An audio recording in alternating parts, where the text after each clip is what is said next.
I knew something felt off before I even stepped inside. The porch light was brighter than necessary for late afternoon, the sort of glow staged for guests, not family. When Amanda opened the door, her smile appeared a second too late, like she'd rehearsed it on the walk over. She wore a fitted sweater hair tucked into a loose clip, a glass of white wine already in hand. "Clara." "Come in," she said, stepping aside. "Not Mom. Not glad you're here. Just Clara." I carried in the casserole with both hands, still warm, wrapped carefully in towels. I'd started it early before the morning fog cleared, chopping vegetables slow and rhythmic the way I used to when Evan was small and thought the kitchen was magic. When I reached the dining table, Margot, Amanda's mother, was already seated like a permanent fixture. Her wine glass twinkled under the pendant lights. There were 4 plates arranged, one for Evan, one for Amanda, one for Margot, and one small decorative plate in the center stacked with crackers. No 4th seat. No empty plate waiting for me. "Oh," Amanda said, noticing my pause. "Just grab a plate and help yourself." I let the casserole down gently and searched the cabinet where the plates lived. The familiar click of porcelain in my hands grounded me. Dinner unfolded, like a scene I hadn't auditioned for. Conversation looped between Margot and Amanda's skincare weekend, plans a cruise already booked. Evan chimed in occasionally, eager in that way men are when the women around them are pleased. Then came the toast. Amanda lifted her glass, high beam sharp as cut crystal. To the real mother in the room, mine, they clinked. The sound was small but complete. A beat later, she turned, tossing a dish towel in my direction, like a soft afterthought. "Could you get started on these, thanks?" Before I could answer, chairs pushed back. They drifted toward the living room, wine glasses traveling with them, laughter trailing behind like perfume. The water ran warm. The first pan hit the basin. I told myself it was steam prickling my eyes. But the truth sat much colder. And that cold followed me out the door later, still clinging, whispering that this was only the beginning. I rinsed the last glass and placed it on the drying rack, careful not to clink it against the others. The laughter from the living room had softened into something private, close-knit. No one peeked in. No one asked if I was okay. I wiped the counters. I stacked the leftover dishes. I folded the towel Amanda had tossed at me and laid it over the faucet, neat and square. Then I stood still for a moment, listening. Amanda's voice rose, playful, followed by Margot's delighted hum. Evan's low chuckle trailed behind them, like he was following, not leading. I slipped my coat from the hook by the garage door and eased it on. My bag was already over my shoulder. No one noticed. I didn't bother saying goodbye. I closed the door gently behind me, like I was afraid to wake someone. In the car, the silence felt thicker than the cold. I rested the casserole dish on the passenger seat. It was still warm, wrapped in the same towel I'd carried it over with. I hadn't brought it out to impress, I just wanted to feel useful. The drive home was short. Streetlights blinked past like they didn't recognize me. When I stepped inside my own house, it welcomed me with that faint, familiar smell of paper and wood polish. My slippers waited by the door. A lamp lit the hallway in a way that never made me feel alone. I set the casserole on the kitchen counter untouched. Then I changed into an old cardigan, pulled the pins from my hair, and sat down in the armchair by the window. Evan's message arrived just after 10. "Amanda said you left early. She was really trying." I stared at it. The 3 dots appeared like he was going to say more. Then they vanished. I didn't type anything back. Not even a period. I just set the phone down, screen facing the table, and looked across the room to the old filing cabinet 3rd drawer down left side where the house deed still had my name on it. The email came in mid-morning, tucked between a store receipt and the library's monthly newsletter. The subject line read, "Almost done." I wouldn't have opened it if I hadn't seen my own name in the preview text. It was from Amanda. Forwarded, not directly written to me. Likely meant for Margot. The first line punched harder than I expected. She's just the babysitter. She won't be around much longer. Underneath was a photo from Sunday night.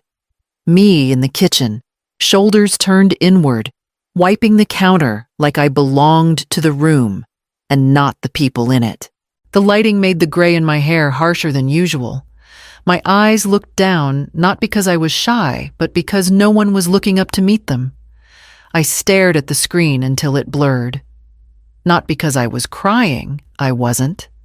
Just tired.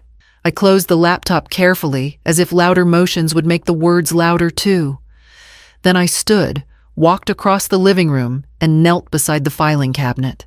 The bottom drawer stuck like it always did. I tugged twice the way I had 100 times, and it gave. Third folder in Alden, property co-ownership. Inside was the original deed. Clean, crisp, notarized. Their house? My name? I held the paper for a while, letting the weight of it anchor me. She thought I was temporary.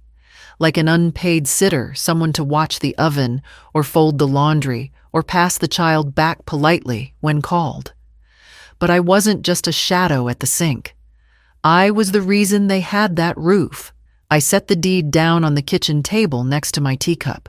The wind outside knocked softly against the window panes like it too had something to say, but didn't dare raise its voice. I didn't need to raise mine either. Not yet. Instead, I reached for the phone and searched for a name I hadn't dialed in over a year. Ms. Tran, attorney at law.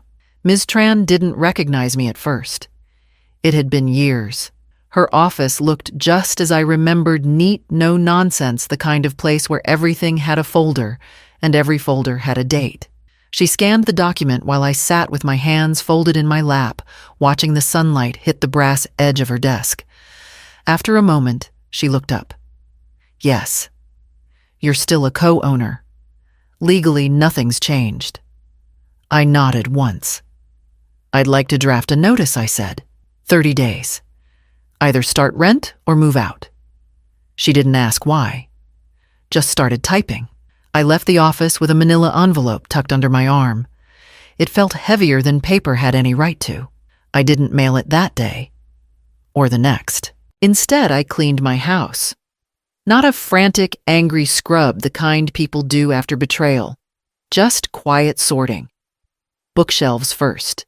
I took each title down, wiped the spines, re-alphabetized the fiction, separated out the biographies I knew I'd never reread. In one of the older shelves tucked behind a row of gardening books, I found a folded piece of notebook paper. It was soft at the edges, written in blue pen. Thanks for helping me with my science fair volcano, Mom. I got 3rd place because you told me to aim for 1st. You always say, try is better than perfect. Evan, age 10. I stood there holding it for longer than I meant to. I slipped it between 2 poetry volumes, one by Collins, one by Oliver, and slid them back into place. They fit like nothing had changed. I didn't cry. I didn't rage. But something inside me clicked into a different gear. Not grief, not anger, just motion. Later that afternoon, I printed the envelope with Amanda and Evan's address in calm, centered type. I didn't seal it. Not yet. Instead, I brewed tea, opened the window to let in the fading sun, and sat at the table beside the unopened manila folder. It waited quietly while the kettle cooled, as if it too knew what came next. Her name lit up on my phone a little after noon. I almost didn't answer, but I did, because silence without witnesses can be rewritten into misunderstandings, and I needed gravity, not ambiguity. Charlotte Amanda sang warmer than brewed milk. We were thinking, Sunday dinners. Every week. You know family tradition. Tradition. A word people polish when they need it to shine. I hummed a neutral note. Not agreement, not rejection. She kept going, filling the air with rhythm and persuasion. Home togetherness.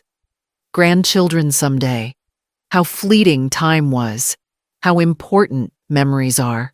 how much she'd love for me to be part of it. Then the key change. So we're planning some renovations. Flooring, kitchen, the little things add up. Evan mentioned it might be easier if we had a small family loan. Just for a bit, until we're more settled. I heard paper rustle. I imagined her gesture. Casual, rehearsed, harmless. Evan clicked on the line like a second actor entering stage left. Mom, it would really mean a lot, he said. Softer than hers. Less polished, more hopeful. We'd pay you back. Of course. Of course. I pictured the sink, the towel, the glass of wine lifted to a mother who wasn't me. The joke I wasn't part of. The kitchen where I held the shape of absence. I steadied my voice. Thank you for thinking of me. The pause after my sentence was a hinge. Silent, uncertain, not opening the way they expected. Amanda filled it quickly. So is that a yes? It's a thank you for the call, I clarified. They laughed lightly, misreading the tone like people tap-testing ice. Well, we'll talk more soon, she chirped. After the line went dead, I remained seated. No shaking fingers. No pounding pulse. Just precise motion. I stood, walked to the coat rack, lifted my bag, and placed the eviction notice inside, flat, aligned, and patient, like a sealed truth that had finished ripening. I didn't call ahead. I didn't need to. I knew Amanda would be home. She always was around noon when her curated life paused for yoga or ordering things online. She'd later return. I parked across the street and walked up the drive, envelope in hand. It was light but solid. Like a decision. She answered after the second knock. Face freshly made, hair pulled back tight, like truth had no place to rest. Her eyes widened the moment she saw me, then dropped to the envelope. What is this? She asked. Just paperwork, I said. I didn't offer more. I didn't step inside. Her nails clicked against the thick paper as she took it. For a second her mouth opened like she had a rebuttal ready. But she hadn't read it yet, and the silence between us was already speaking louder. I turned and walked back down the steps before she could fill the air with performance. That evening, just after dusk, my doorbell rang. I knew it would. Evan stood there, hands in his jacket pockets, hair still damp from a shower, like he'd tried to wash the confrontation off before arriving. Mom? He started. This is a bit extreme, don't you think? I stepped aside, motioned toward the living room. Would you like some tea? He hesitated. No thanks. I'm not staying long. I nodded. Walked to the kitchen anyway. Not to make the tea, but to give him a moment to speak without my eyes on him. He didn't. When I returned, he was still by the door, shifting on his feet like a boy caught somewhere between protest and plea. I just don't understand what this is really about, he said. I could have listed the moments, tiny, sharp ones that built this choice. But I didn't. I only said you have 30 days. His mouth tightened. He nodded once. No hug. No parting words. Just the soft click of the door as he left. And another softer one when I closed it behind him. Then I locked it, not out of anger, but to mark the end of something unspoken. The post went up 3 days after the envelope changed hands. Amanda didn't name me, of course. She didn't have to. A vague caption paired with a photo of their front porch, dim lighting, her hand clutching a mug, eyes cast downward like the weight of the world had landed unfairly in her lap. Betrayed by someone we trusted. Hard to breathe some days, but we'll rebuild. It gathered likes faster than truth ever could. Within hours, the messages started. Polite concern wrapped in barbed curiosity. Hope everything's okay. Saw Amanda's post. Thinking of you all. If you need anything. I didn't respond. I didn't correct. Instead, I showed up at the library at my usual hour. The books were behind schedule, the return bin overflowing. I sorted them with the quiet focus of someone who had nothing left to prove. Nina, a teenager I'd mentored for 2 years, burst through the doors around noon, eyes wide. I got in, she said, holding up her acceptance letter. Full ride. I hugged her, maybe tighter than she expected. The warmth of that moment outshined anything typed behind a screen. Later, during my break, I sat by the window with a stack of donations to label. My phone buzzed. A friend had tagged me in a comment under Amanda's thread. Didn't her mother-in-law help buy that house? The thread below was quiet. No one answered. Amanda didn't delete it, but she didn't reply either. I let the phone screen dim and went back to peeling old stickers off book spines. The glue clung in that stubborn way cheap adhesives do, trying to stay, even when the story had already moved on. I finished the stack before closing time. Every title neatly marked, shelved, and accounted for. Outside, the wind pressed gently against the glass, but I no longer mistook it for knocking. Not everyone needs to hear your side to understand it. Some people already know. It was a cold, flat afternoon when I knocked, just after the clouds had pressed in low, making the house seem smaller than I remembered. Amanda opened the door wearing a smile tight enough to split. "I packed it up for you," she said, gesturing to a plastic bin near the doorway. A pink ribbon sat crookedly on the lid, like a favor at a party I hadn't attended. I nodded, but didn't touch it. "I'll get mine," I said, quietly stepping past her before she could decide otherwise. The garage smelled of dust and old paint. Same uneven shelves. Same water stain by the back corner. My box sat where I'd left it years ago beside a folding ladder and a bucket of long dead brushes. No ribbon. No edits. I popped the lid open, the sound small but final. Inside, mostly books and a few tools, nothing remarkable. But beneath a stack of dish towels was a folded sheet of paper, creased from being handled more than once. I recognized the handwriting before I opened it. Evan's sharp from his 20s, still learning confidence in ink. "Thanks for believing in us, Mom. We won't let you down." There was a doodle in the corner, his old habit. A tiny house with a smiling sun.